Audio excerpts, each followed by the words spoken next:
بہت عرصہ پہلے کی بات ہے، ایک پرامن گاؤں کے کنارے ایک محنتی اور دیانتدار کسان ارجن رہتا تھا۔ وہ اپنی محنت، سخاوت اور نرم دلی کے لیے مشہور تھا۔ ایک سردیوں کی صبح جب ارجن اپنے کھیتوں کی طرف جا رہا تھا تو راستے کے کنارے اسے ایک عجیب منظر نظر آیا۔ ایک سانپ ٹھنڈی زمین پر بے حس و حرکت پڑا تھا۔ اکثر لوگ ڈر کر دور چلے جاتے، لیکن ارجن نے رحم کھایا۔ وہ سانپ کو احتیاط سے اٹھا کر اپنے کپڑے میں لپیٹ کر گھر لے آیا، آگ کے قریب رکھا اور اسے گرم دودھ بھی دیا۔ کچھ گھنٹوں بعد جب سانپ کو گرمی ملی تو وہ ہوش میں آ گیا۔ اس نے اپنی آنکھیں کھولیں، سر اٹھایا اور شکریہ ادا کرنے کے بجائے اس نے ارجن کو ڈس لیا۔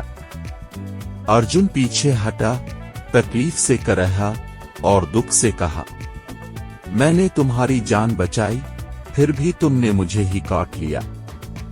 سانپ نے سرد لہجے میں جواب دیا، یہ میری فطرت ہے، میں کاٹے بغیر رہ نہیں سکتا، چاہے تم نے میری جان ہی کیوں نہ بچائی ہو۔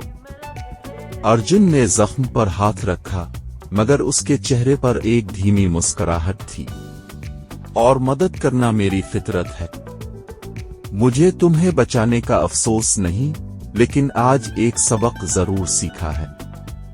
اس نے زخم کا علاج کیا اور آئندہ کے لیے ہوشیار رہنے کا عزم کیا۔ اخلاقی سبق: مہربانی ایک عظیم خوبی ہے، لیکن دانائی یہ جاننے میں ہے کہ کس پر اعتبار کیا جائے۔ دوسروں کی مدد ضرور کریں، لیکن خود کو محفوظ رکھنا نہ بھولیں۔